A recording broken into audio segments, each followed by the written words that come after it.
Srinath, floor is all yours. Thanks, Sahib, and good afternoon. Welcome to this conversation that we're going to have on geopolitics of technology.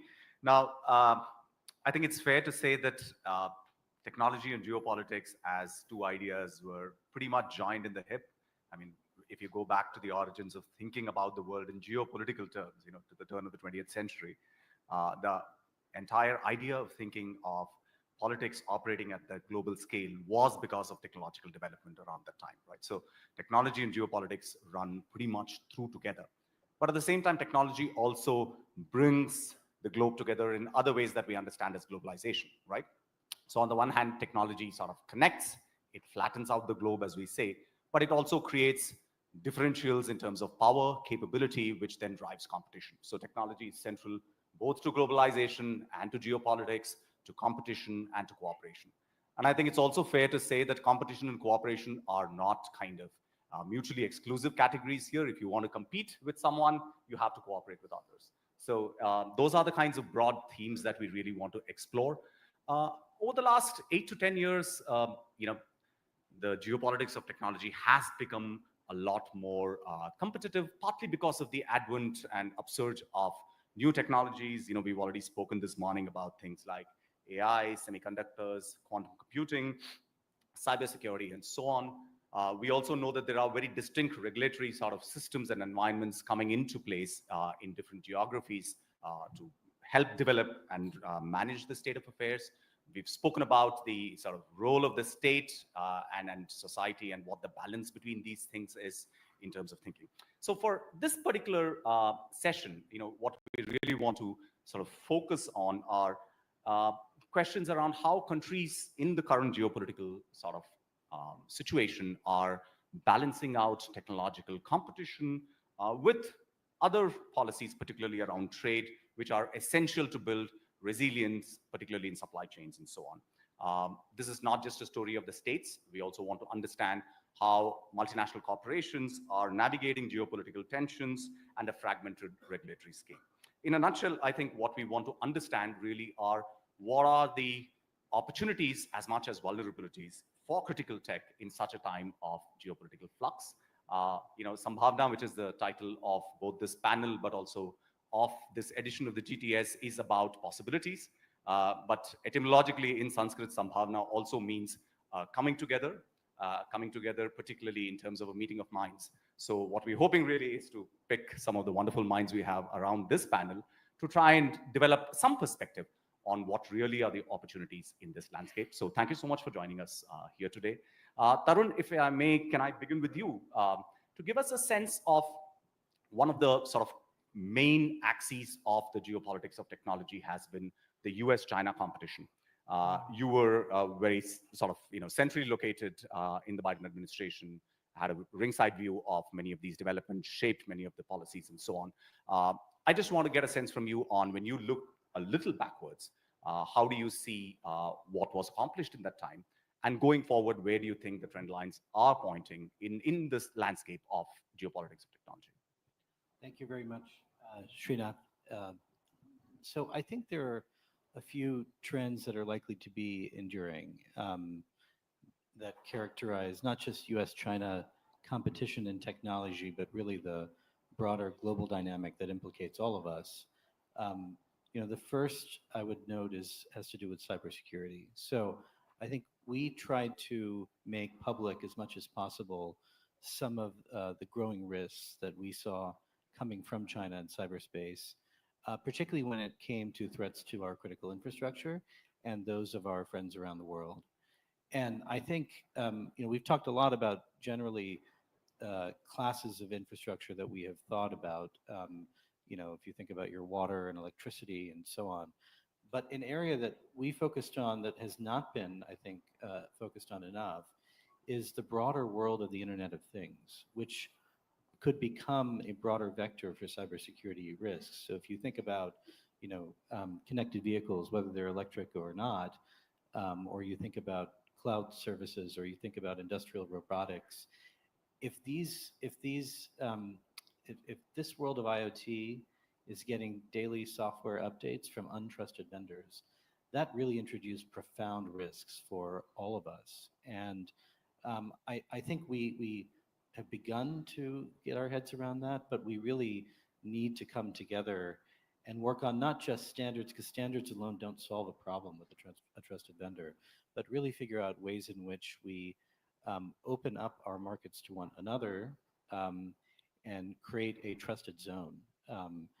Because those vulnerabilities are not going away. And to date, it's really only the United States that's taken action in a number of these areas. And we really need to, I think, expand the sphere of friends and partners who are doing the same. I think the second area is just kind of the broader technology and trade dynamic. And Dr. Jaishankar this morning, said it's very difficult to say, oh, this is non-sensitive trade, and this is sensitive trade now. And I think what he was talking about was, in one dimension, this world of IoT, and that could extend, quite far into things that are in our daily lives.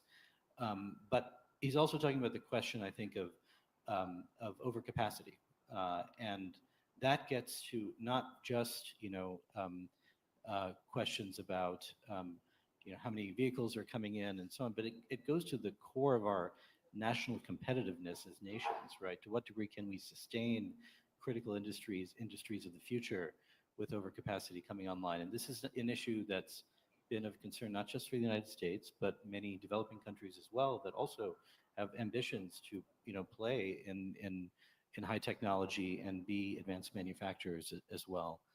And then finally, I think the AI competition is very fierce. It's going to continue to be. It's going to pervade every aspect of national security, economic competitiveness, our manufacturing base, and so on. Especially as more and more capable models come online, and I think that means more focus on the hardware underlying, the silicon underlying frontier artificial intelligence, the power, as was referred to earlier today as well, and then whether we can come to any sort of understandings about ways in which advanced AI, advanced agents, right, could pose risks to all of us. Is it possible to come to some understanding of those risks and try to work on them together? Thanks, Tarun. I'm sure we'll pick up some of those points when we get around next. Jan, if I could turn to you next. The European Union and Europe more broadly and the United States have had quite distinctive paths towards regulating technology, thinking about how do we want to sort of promote innovation and use and so on. But the current geopolitical context, I think, has particularly been, the transatlantic relationships have been a major focal point of many of the changes that seem to be unfolding pretty rapidly, even as we meet here. So I'm just wondering, from your perspective, how does this kind of geopolitical flux impinge upon Europe's approach towards thinking about technology, not just in the European context, but more globally as well? Thank you so much, and thank you for organizing this. I think I would talk about a couple of things. The regulation and the approach that the EU uses in comparison to the US, and why we have certain approach, and also the need for speed. And relating to that, okay, how technology develops so fast, okay, how does governance need to develop to certify that we accomplish the benefits that we strive for, but also to handling the risks. But my background, I was an entrepreneur for 15 years, and then 10 years ago I shifted into government. As an entrepreneur, you know that speed is basically everything. But in an EU context, both the businesses and the citizens, they don't tolerate too much of mistakes. So if things are not, in healthcare, for example, with data sharing, or with integrity issues, our citizens are not so tolerant. In the US, you solve things with the judicial way, but we don't. We have a contract between the citizen and the government to protect us and do good things for us. So then that then leads to that we need to regulate a bit more advanced, so we can really ensure that the developments of AI or drones or automatic vehicles or machines in the forest or in the farming are run in a way and handled in a way that the citizens approve of. And as a consequence, then we end up with a lot of regulation. But then the trick is, and I think EU is actually on this pretty well, that you have to look at regulation as a dynamic matter. And when EU defines new regulation, many times they write into this regulation that they should be revised, for example, within a couple of years. So if you look at regulation as a cyclical process, you can curb a bit of the difficulties with over-regulation. So that's, I think, very, very important. And I think actually EU is better than many nations in the Europe to handle that type of thinking. And another dimension is that it's so easy to regulate with very hard instruments, laws and regulations, but you have to look at the complete threshold of regulations, from soft regulations, industry, common understanding of problems, industry, maybe industry agreements, up to standardization, and then to tough regulation. And you have to play on the whole ladder of regulation. And I think the Europe could be much better to use the whole stack of different types of ways of regulating and normating different areas. So that's one thing then.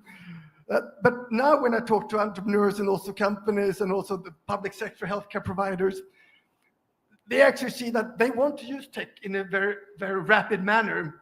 But it's actually the challenges, for example, with GDPR that really makes it difficult. So somehow the public sector has to facilitate a more rapid technology development.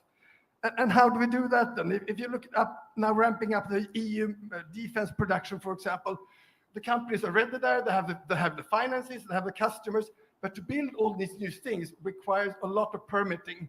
And that's actually quite complex in Europe. To build a new power grid line or a new regiment or whatever is extremely complex. So a lot of these challenges with new technology or automatic drones for farming or in the forest industry falls back on the regulators and the governments to facilitate this more rapid development.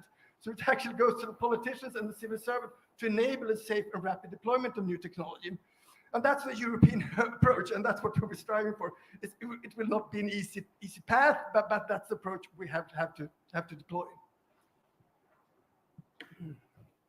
Debjani, if I could bring you into the conversation now, we just heard from Nandan Nilekani a little while ago about, how he sees the development of AI in the context of India.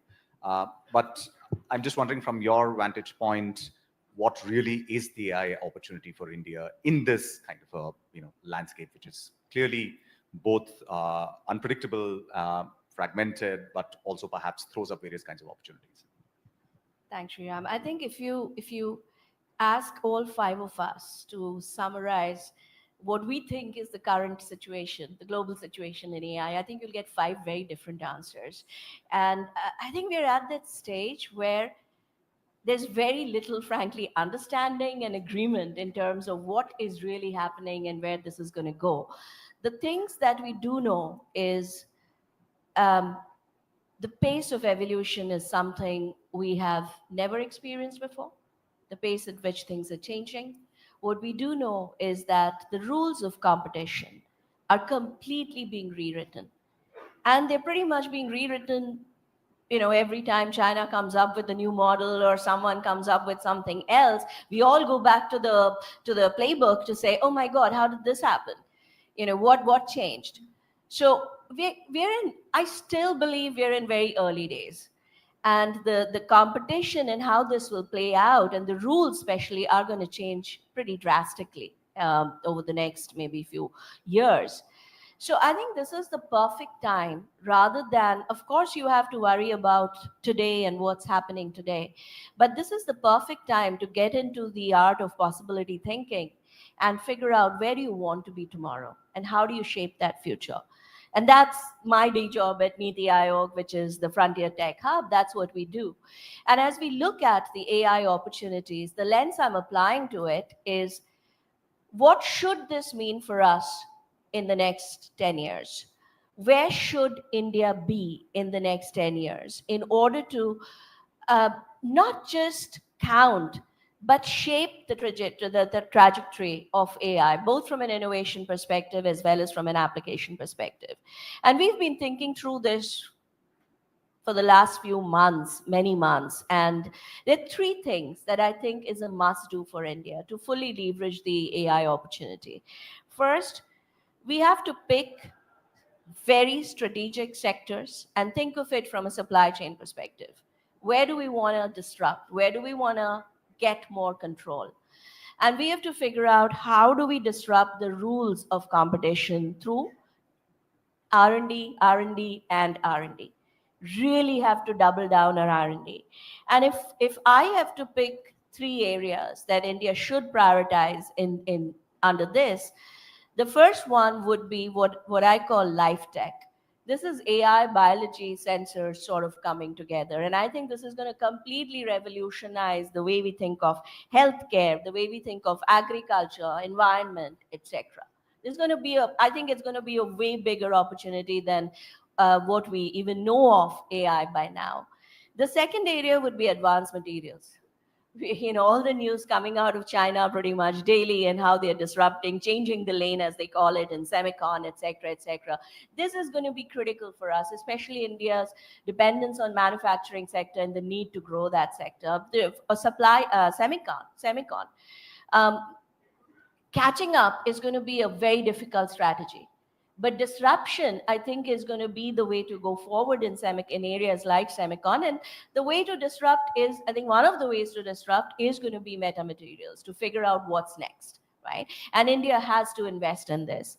And the third area I would invest in is quantum computing and communications. I think this is going to be absolutely critical in terms of how it defines security, national security, and also compute. So that's my first block, which is strategy, prioritizing some 3 supply chains and then figuring out through really world-class R&D disruption, how do we change the rules of competition? The second one for me is make renewable energy a strategic and competitive advantage for India. We have to be the source code for the most affordable and clean energy in the world.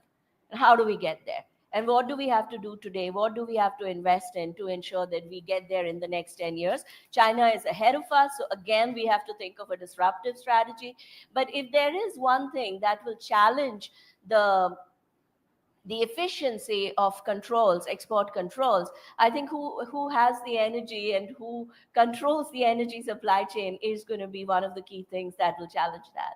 And I think we are on a good ground to think of a leapfrog strategy in this one. So this is another big opportunity for me. And the third one is we have to bring back human accountability and human focus in the game of AI. We are currently completely moving away from it. When you think of the tech framework, what we are seeing come out of a lot of big tech and West is technology is in the center. So yes, we want to race towards AGI, but none of these companies can today stand up and say what they really mean by AGI. And there are different versions of it. So if AGI is going to help us, great, then let's build it. But if it is not, and the story is, then why are we building? Why are we investing so much of our dollars into this? And I think you have to now figure out a framework which has the human and the planet's well-being at the center. And that's the human-centric model. And India, I think, is tremendously well-placed to drive that thinking. Everything we have done evolves around human centricity. So these are the 3 things I think India should prioritize and really focus on, not just to disrupt, but also to lead and shape the trajectory, the narrative, the standards that's going to define this. Great, thanks. Brendan, if you could bring in an Australia sort of perspective to this discussion. You've been very closely involved in thinking about issues at the nexus of security and technology, particularly in terms of creating resilience across domains and so on. So I'm just wondering, again, I mean, does the current sort of geopolitical moment call for new ways of thinking about what that relationship amounted to? Are there continuities from what you've done in the past that you would like to sort of, press forward, taking others? What can other partners of Australia do in this domain? I think your initial point about technology and global power always being connected is actually very spot on. But we convinced ourselves in the digital age that this time was different. And I think if we go back to the late 90s and the 2000s, an air gap developed between geopolitics and policy making and technology and innovation. And I think in the technology industry, this idea gained a lot of currency that this was a new phase of human technology. This was a new phase of human interactions, and the old world ways of geopolitics and power didn't apply, and that the digital world was somehow inoculated from those new ways. And some of those, we'll recall some of those statements made by tech evangelists at the time have really not stood up well to scrutiny 25 years later. But on the government side, I think we also failed. We bought into the idea that tech was too complicated, was too technical, moved too fast, and that as policymakers, as bureaucracies, we couldn't possibly develop suitable policy and governance and regulation for this new world of digital technology. I think for the last 5 to 10 years, we've been trying to correct that mistake and recognize that actually technology is a domain in which the old world trends play out just as much. Technology is a domain where the public interest is at stake, and governments therefore have an obligation to their people to act in the national and public interests in the way technology is deployed and developed. In Australia, I think the approach we've taken for about 8 years now is to better intertwine the policy-making process with the technology development deployment process. A lot of the time that means working in partnership with major technology players, but sometimes it means imposing legislation and regulation to say that we need to create requirements and mandates on the technology industry that better reflect the geopolitical circumstances. For anyone who doubts how relevant technology is to geopolitics, you only have to look at how Russia has used cyber tools as a part of its campaign against Ukraine. You only have to look at the way North Korea has effectively funded its ballistics and nuclear missiles, nuclear warfare program through the theft of cryptocurrency. In Australia, 10 million Australians had their sensitive information accessed by cyber criminals operating out of Russia. And in the Pacific, we've seen some of the smallest nations in the world, nations with only tens of thousands of people, hit by cyber attacks emanating globally. So technology and geopolitics are deeply intertwined. I think for this audience, that's an obvious point. It's axiomatic. But when you take that out into broader policy-making circles, it's actually not accepted. And policymakers who talk about geopolitics don't talk about technology, and those who talk about technology don't talk about geopolitics. So that gap is real and it remains. What comes next? I think this is a time where we will make very consequential decisions. We have to make decisions about if we're introducing foundational tech to our nations, if that is a vector for a foreign attack, foreign interference, foreign disruption, then it is well within, and it is in fact an expectation of governments that we will put limitations on to better protect our people. I think Tarun's point around IoT is incredibly compelling. IoT, industrial IoT, is throughout every aspect of our societies, and yet is a point of vulnerability. We are allowing states that would misuse that access, that technology power into every aspect of our lives and our economy. So it's incumbent on us to be more active in engaging in the technology and geopolitics conversation. It's an international partnership that we have to engage in.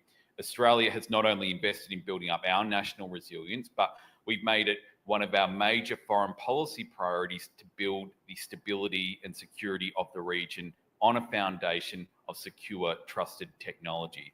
This is something that is increasingly going to be part of all of our toolkits and is a priority for us. Thanks. Sebastian, if we could turn the focus a little bit towards the industry and business outlook, not just on what is happening by way of geopolitical sort of flux, but I think there are competing imperatives in place that on the one hand, you need global technology development, but there are pressures towards localization, nationalization, regionalization of these kinds of things. So from a business vantage point, how do you sort of balance these imperatives? of, on the one hand, needing to sort of do things across different geographies, but then having particular sort of pressures in particular areas? No, thank you. He's given me the easy question. You could tell. Look, it's a real honor to be part of this conversation at a very defining moment, and a real inflection point, not only for technology and where agentic AI and other solutions are evolving, but obviously in terms of global dynamics.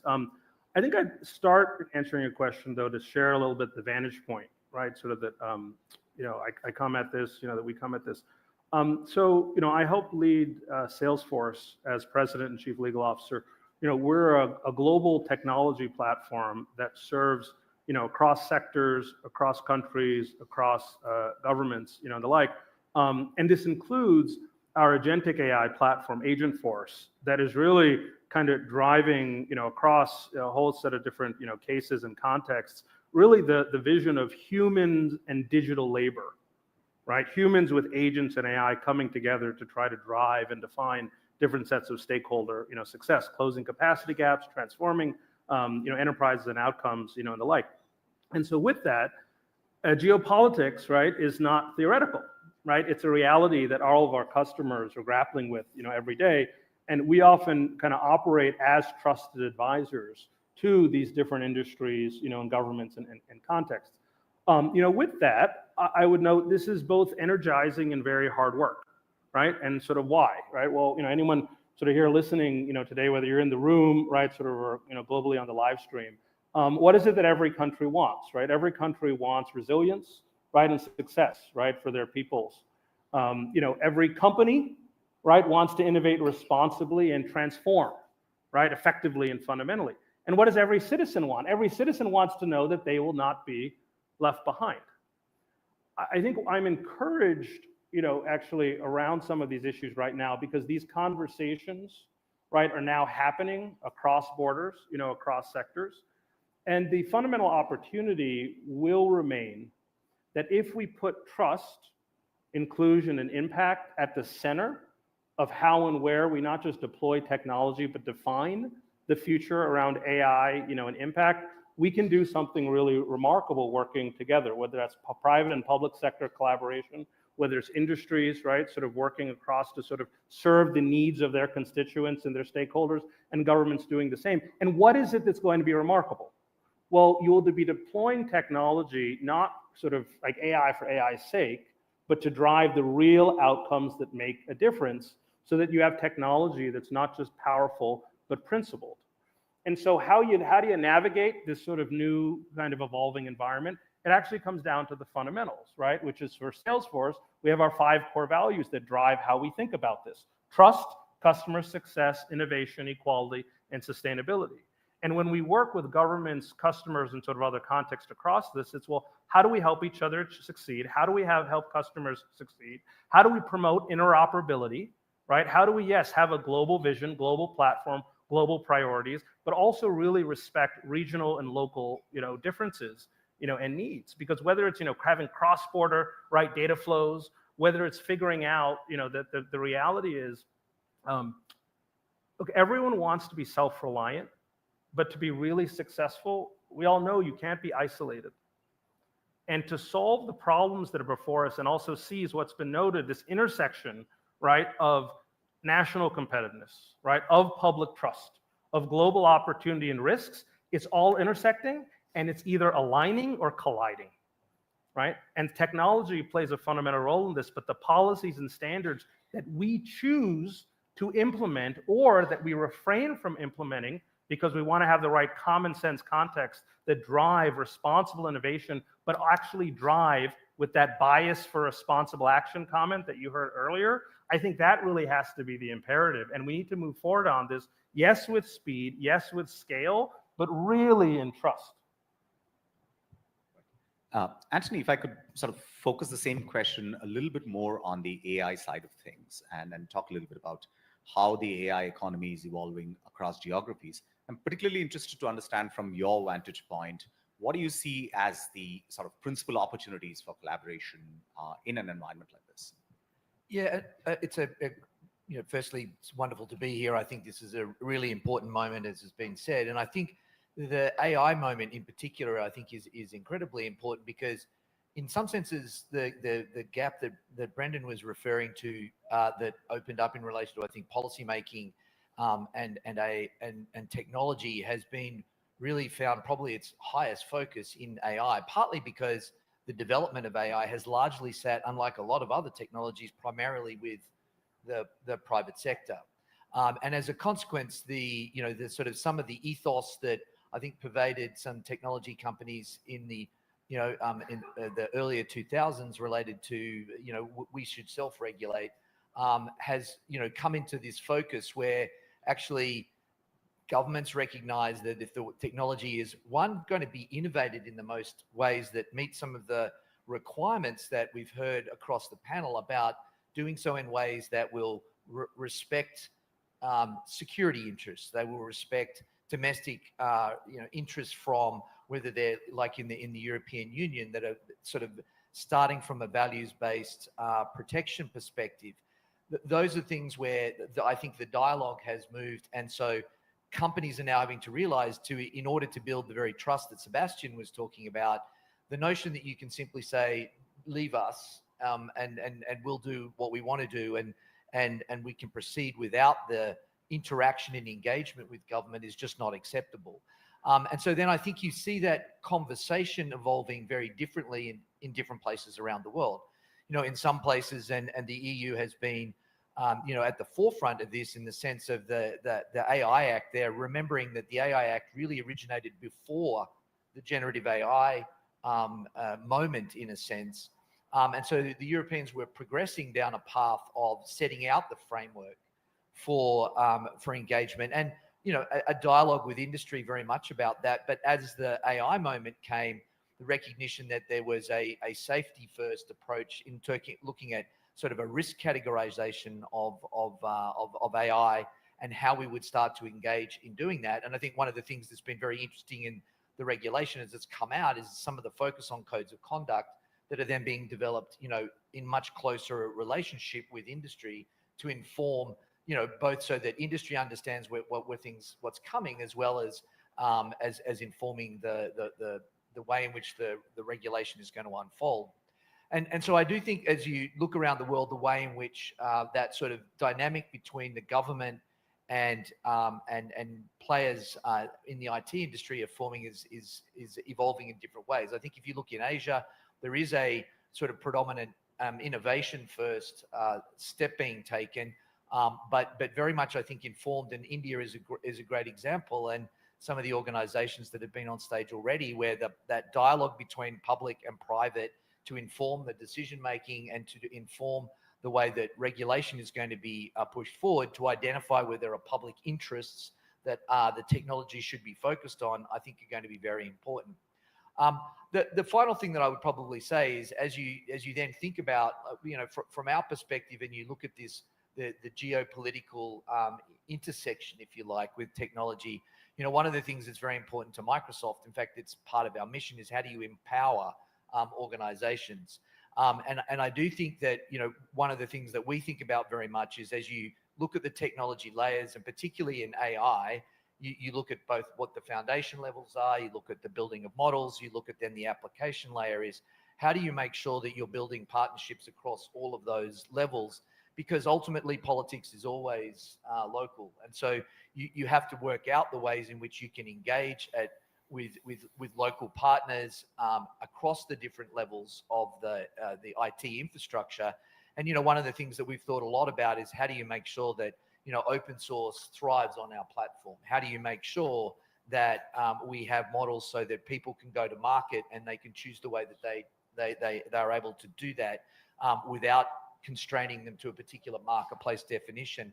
And I think those are very important steps if you're going to move beyond sort of proprietary solutions and companies defining regulation for themselves, and you really want to provide an open environment where people can then come in, build the solutions they need to, leverage the technology and the innovation that's on the platform, and yet meet some of the final needs. And the final thing I would say is on, this conversation at the moment, I think around the importance of local and sort of domestic interests, and therefore the sovereign conversation, is, I think, the one that's just so important, because we're seeing, this is a pressure that's arising primarily, as a consequence and in response to some of the US activity over the last sort of, particularly the last 3 to 4 months, but reflecting a little bit, even on the last administration as well.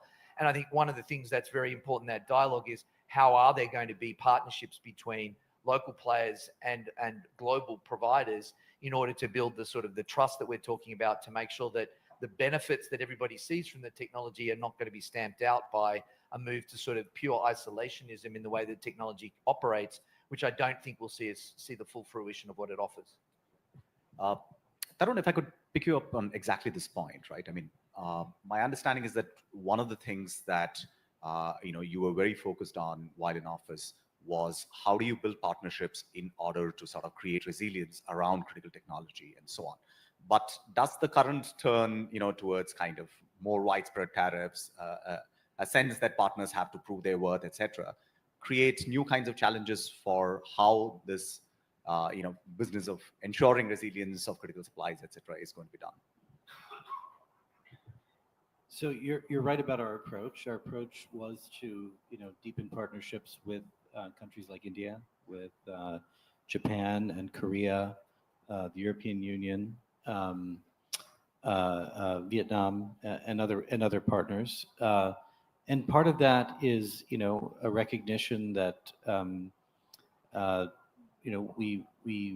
China has scale. China has tremendous scale. China's and not approaching in most cases the world in that kind of spirit of partnership necessarily. It's a very different approach, and we saw a tremendous opportunity to capitalize on both leader level interest in technology as a strategic issue, but also just the public imagination, right, and interest in technology improving the lives of all citizens. And so that was a major focus in the administration. Now, going forward, I still remain optimistic in the spirit of this gathering that where things could go is over the next few months, you end up with negotiations happening, taking advantage of the approach that I think Dr. Jaishankar laid out today, which is an opportunity to reset the trade relationship between the United States and India.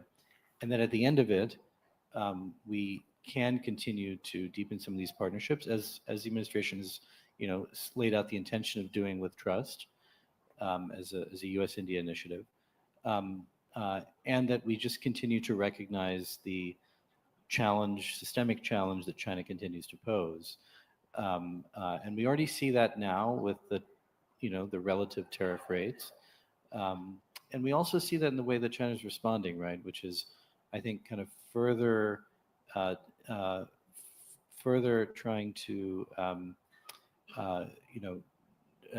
embark on this path of dual circulation, right, which is try to make the rest of the world more dependent on China, but make itself less dependent on others, and weaponizing supply chains like critical minerals and so on. So I still have some optimism that is the general direction we can continue to go.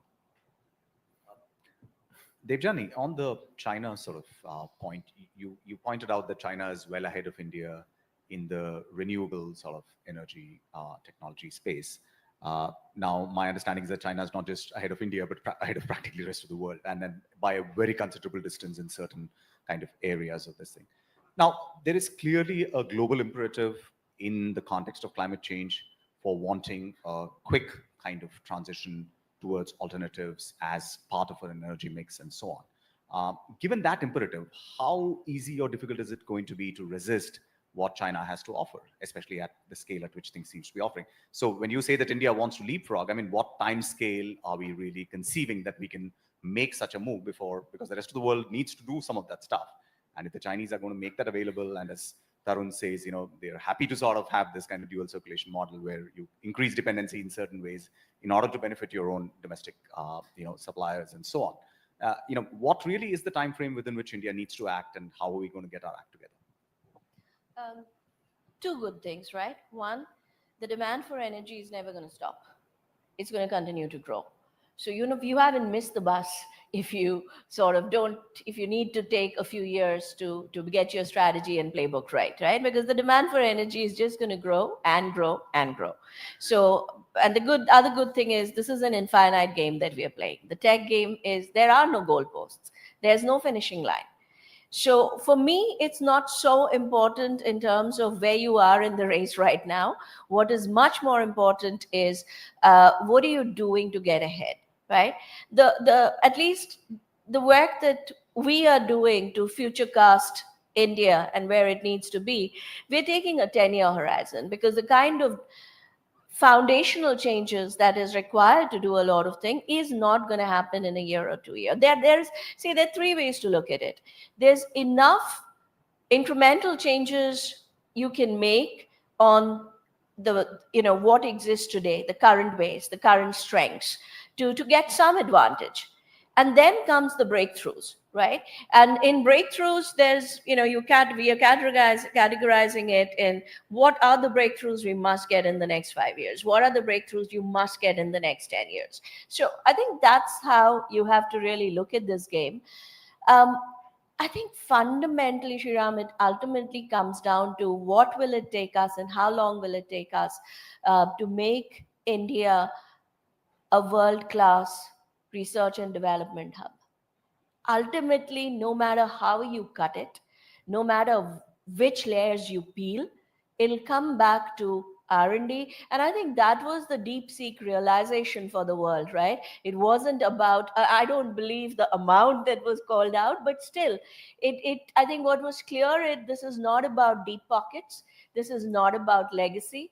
This is about pure R&D and R&D brilliance. I mean, Google came out with distillation techniques, but DeepSeek showed us what it can do, right? So this was really about the brilliance of R&D. And I think that's what we have to build in India. And whether it takes us 2 years, 3 years, 5 years, so be it.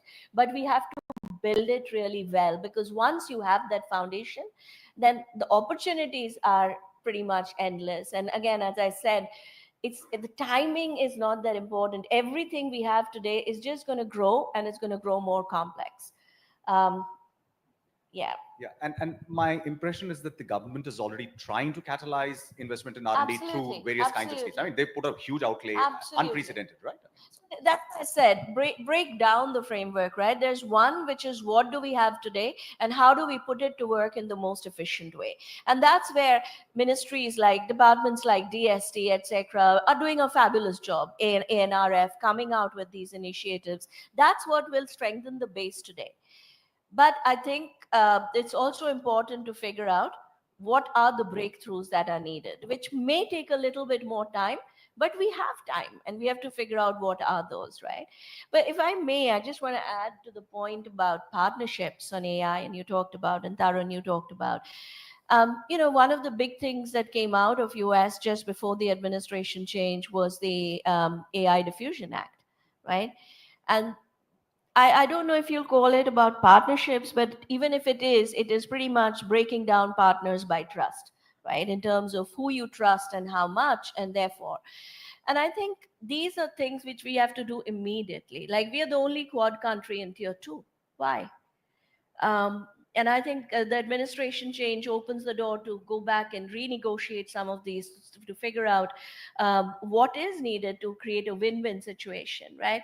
So partnerships are going to be very important, but it has to be partnerships that are win-win, that's important to both sides and on equal footing. So I think that's what we have to really start looking at. Before we open up to questions from the floor, I just wanted to pick up, perhaps Jan and Brendan, you could come in on this, on sort of, frontier technology for military applications. I mean, Jan, you spoke about startups in the context of Europe, catalyzed obviously by the Ukraine war, but there has been a tremendous growth. But at the same time, you need a regulatory framework. You also need some kind of an export strategy, because at the end of the day, and then to whom do you export? What kinds of countries are you willing to partner with? I mean, is there already some thinking along those lines? And Brendan, perhaps you could talk a little bit on the cybersecurity sort of dimension of this as well. I mean, how do we think about partnerships, in a geopolitical sense when we are wanting to sort of share these technologies and so on? Jon, do you want to get us started? Yeah. Maybe I could start a bit. Yeah, this is about export focus and de-risking and collaboration. As an entrepreneur, you know, you always have to bring in the best solutions. You have to do the best things, otherwise you will not be successful on the global marketplace. So somehow that is a compromise. And de-risking, if you want to do that, it costs money, and the governments have to be aware of that. I mentioned to some people that of the rare earth metals, there are 17 of those, and 10 of those were discovered in Sweden. And up in the northern parts of Sweden, there's residue from iron ore with a lot of rare earth metals, but it costs money to start exploring and processing those, but it's possible. But de-risking that area costs money, and then we have to have models to handle that somehow. So how do we do that? It's not so easy. One thing I was thinking about as well is this with, you were talking about trust and responsibility. One curious thing in Sweden is that the most trusted public entity is the tax agency. And that might be pretty counterintuitive, but it depends. They have built, it's actually a small story, where three stonemasons that were cutting stone, and a merchant passed by, and the first stonecutter said, "I'm cutting square stones." And the second stonemason said, I work here to provide for my family. And the third stonecutter said, I'm building a temple. And the thing is that you have to apply these three perspectives. The first perspective, inside out perspective, running technology as a very efficient way of doing your stuff. The second perspective is, okay, do good things for your citizens, for the community, and for the companies. So you have to have an outside-in perspective on yourself. And why tax agency is so popular is they have built that trust, and now you can do income declarations with one push button in Sweden. And now they're moving on to this holistic approach, building the temple. And then you really have to look at the holistic perspective. Okay, how do we share data? How do we share data to counter criminality, for example? So then you have to move into that perspective. But the problem is then that, okay, how do we govern agency or companies so they apply the inside-out perspective, the outside-in perspective, and the holistic perspective at the same time? And that's a big challenge, but that is very much required to get the technology development and implementation to run very, very rapidly, to have that holistic approach somehow. Thank you. Look, I think the era of ubiquitous digital technologies, the cyber era that we live in, is materially different for our national security. The front line of defense against cyber attacks, whether it's nation state, whether it's non-state actors in Australia, who's at that front line? It's Microsoft. You know, we saw with the CrowdStrike technical outage. I apologize for bringing that up. I hope I don't trigger you, Anthony. 1% of Microsoft devices affected globally, and that shut down huge amounts of functioning. If Microsoft was to fail at its mission of protecting and continuing our economic activity, our infrastructure functioning, that would lead to Australian society stopping to function like that. So our old ideas of how we approach national security, government-to-government conversations are no longer adequate in a situation where the private sector is actually at the front line of our national security. So we need to get much more deeper, much more intimate in our relationships with the private sector. We need to open up from a government perspective about the type of information that enables private sector companies, infrastructure operators to do their job at protecting their systems. And we also need the private sector to be open with government about the type of threats that they're seeing and what they're doing to protect it. I also think the digital age has changed the notion of international partnerships. We need to work with a much broader range of partners. Part of what I've been doing in India this week is looking at how we can really enhance our strategic technology work with India. India is a major technology power. It produces technology on which the Indo-Pacific region depends. We need a strong partnership with India so that we have that technology being built in a secure and safe manner. We also recognise India as a regional power, so sharing information about the cyber threats that we're both facing is crucial.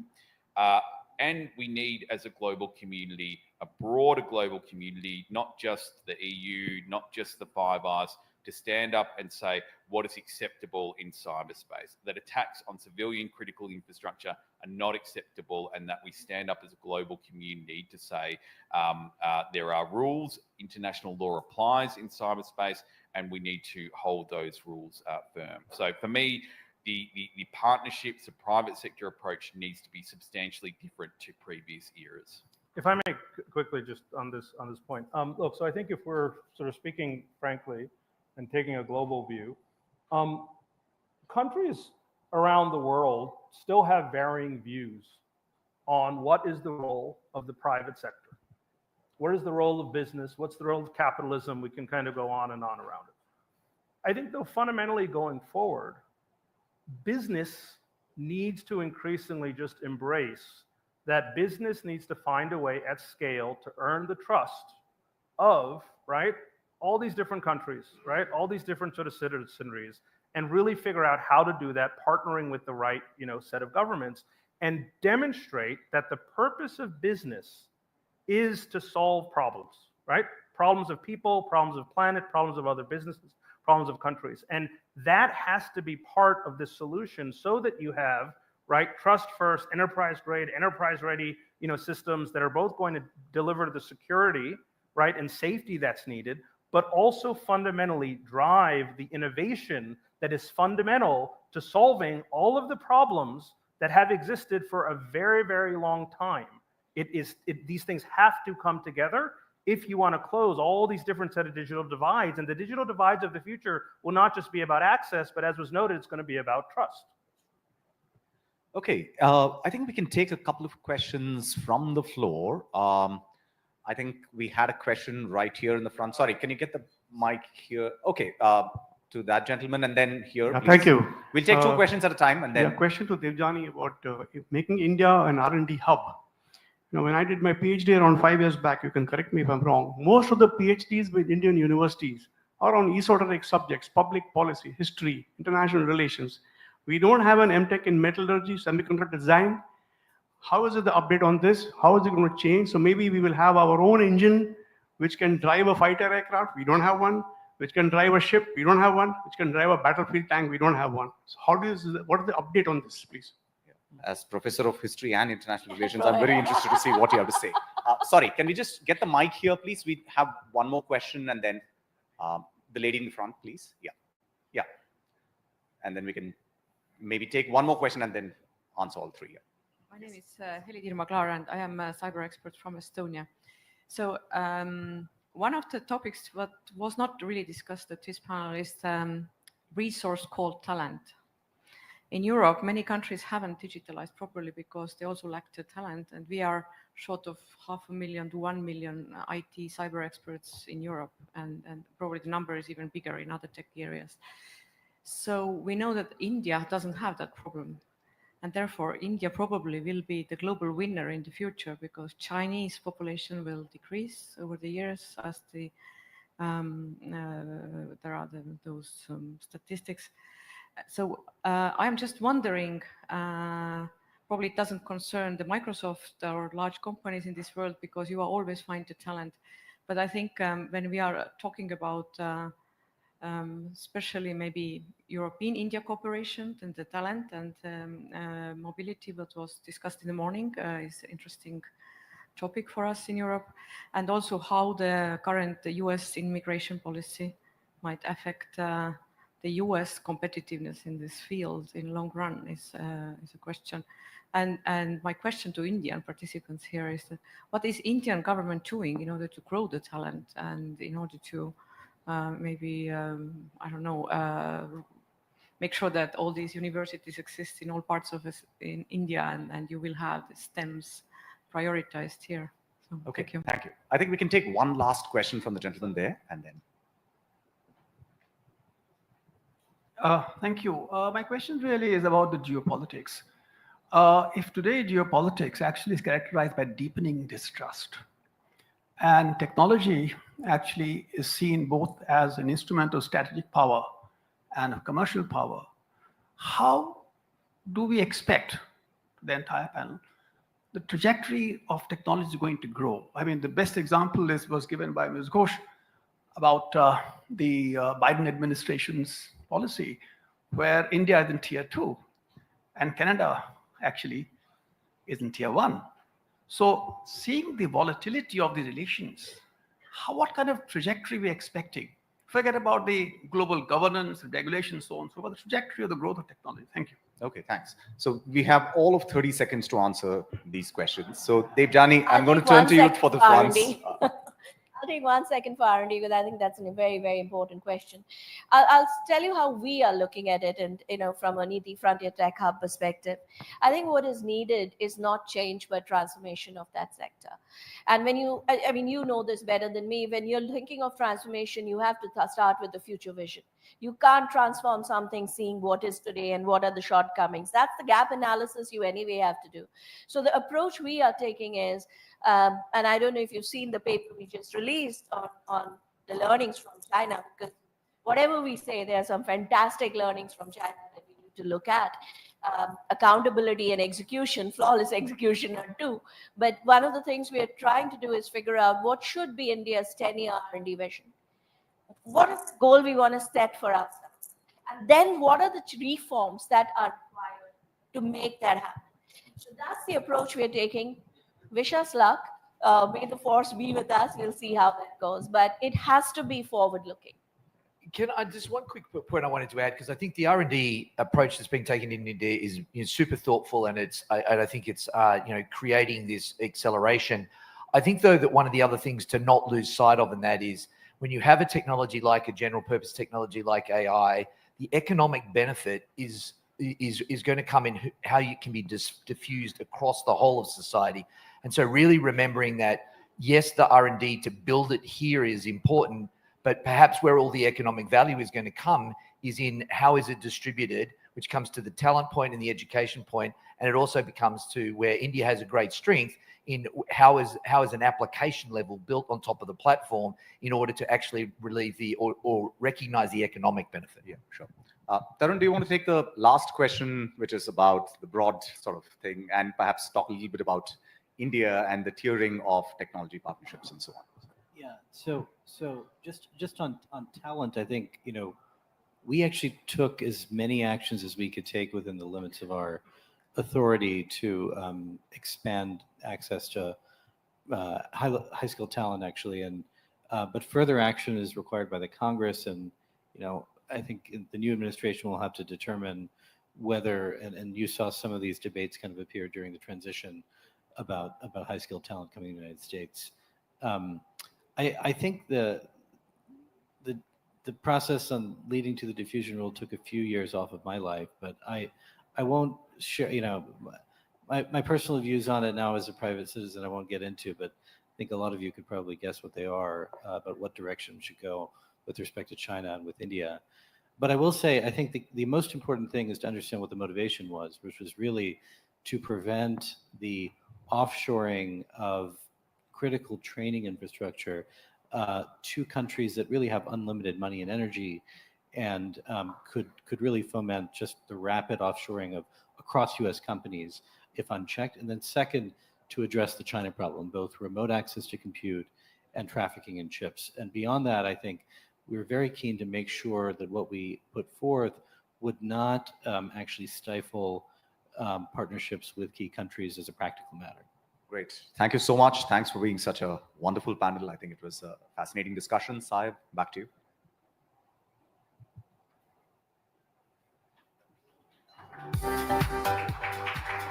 Thank you all for a rich and indeed wide-ranging session. I'd like to